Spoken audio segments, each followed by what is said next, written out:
Chapter 80 to Grandmaster, Feed Me. The extraordinary invisible shadow guard was still in a nightmare.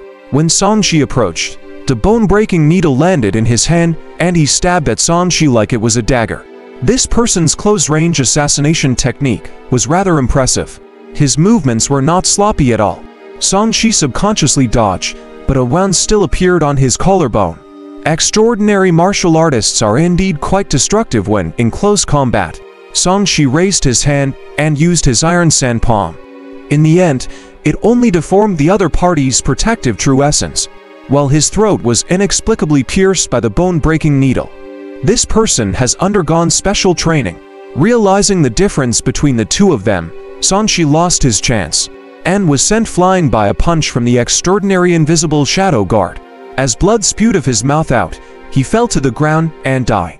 3 seconds later, Sanshi stood up again with a serious expression. After the initial combat, he realized that he was not much inferior to the other party in terms of strength and defense.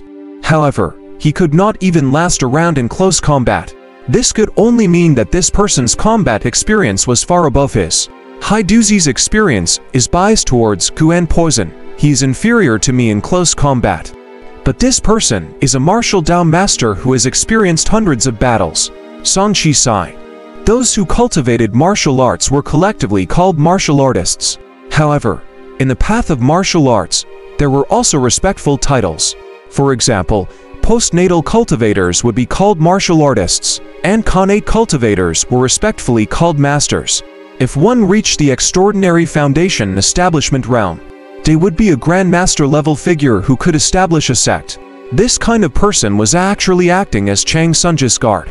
This really showed how powerful the person behind Chang Sunji was. Fortunately, he did not kill him in front of everyone with the fire python talisman on the city tower in a moment of impulse. Otherwise, of course, killing him didn't seem like a big deal. As long as his powers were not sealed, dying a few times was not a big deal. However, the few people in his family would probably be killed. He had not reached the point where he did not care about his family. He had to consider these things for the time being. After all, even Haiduzi could kill his entire family for revenge. If that virtuous Phoenix King took revenge and did not kill all 3 generations of the Song family, he would probably be letting down his status as a king. Sanshi pondered and walked towards the extraordinary invisible shadow guard again. Previously, he felt that the difference between him and this person was their cultivation level only. Now, it seemed that the difference between was quite big. Sanshi's eyes were filled with murderous intent. This time, he took out the gentleman's sword. The sharp aura transformed into a wine-like power that enveloped him. Puff! A cold light emerged from the gust of wind. With a wave of blue vital essence, the gust of wind dissipated with a clang. Sanshi felt a pain in his wrist, as if he had been bitten by a venomous snake. Immediately, blood gushed out. His sword technique was actually broken through. Amidst his shock, a cold light flashed upon him and he died again. Although his death happened mainly because the other party's Dharma artifact restrained him, he was still quite shocked that the gust wine sword skill he had just mastered was broken through so easily. In front of this guy, he felt that his moves were as clumsy as a child's. After reviving, he saw that there were many scrapes on his gentleman's sword. He took a deep breath and focused. He charged over again and locked his gaze on the other party's actions. He realized that when the extraordinary invisible shadow guard attacked, the bone-breaking needle seemed to have come alive and turned into a poisonous snake upon his command. The tip of the needle was like a poisonous fang. Its movements were swift, mysterious, and unpredictable. Its power was incomparably condensed and it displayed the technique of breaking through any surfaces impressively. Why am I getting such an odd feeling watching it? Could this be the divine decree that Elder Qin mentioned? Sanshi was deep in thought. He decided to treat this fellow's attack as a venomous snake and struck. The tip of his sword pierced the bone-breaking needle by 7 inches and with a clang, he successfully blocked it. Flames erupted and danced as another piece of his gentleman's sword fell apart. Sanshi did not care at all as he roughly guessed now what the so-called divine decree was. The divine decree was something that roughly followed the nature of what the skill was named after. In the world, for example, the gust wine sword had to follow the rules of the wind.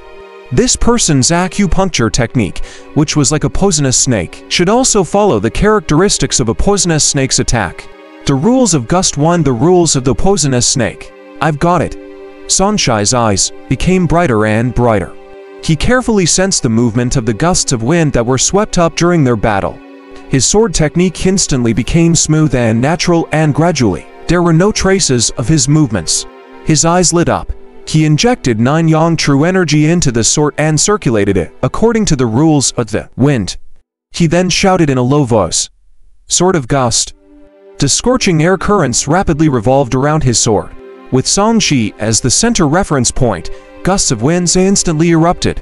All the power gathered at one point and stabbed towards the extraordinary invisible shadow guard. Rumble. Crimson fire whirlwind flashes of swords that were more than 10 meters long appeared one after another with astonishingly domineering aura. The blue light on the extraordinary invisible shadow guard's bodies fluctuated and fused into the bone-breaking needle. Instantly, it condensed into a huge poisonous snake. It twisted its body and opened its mouth, and the poisonous teeth flickered with a cold light as it did towards the red gust of fiery whirlwind. Boom! The poisonous snake and fiery gust of whirlwind collided, stirring up a chaotic wave. The ground broke inch by inch, and the nearby buildings shattered and collapsed with a bang. Fragments rolled and spread out far and wide from the aftershock. Even the fog of the array formation dissipated slightly from the collision, revealing Sangshi's retreating figure. The extraordinary invisible shadow guard opposite him also took half a step back. Ha! So that's how it is.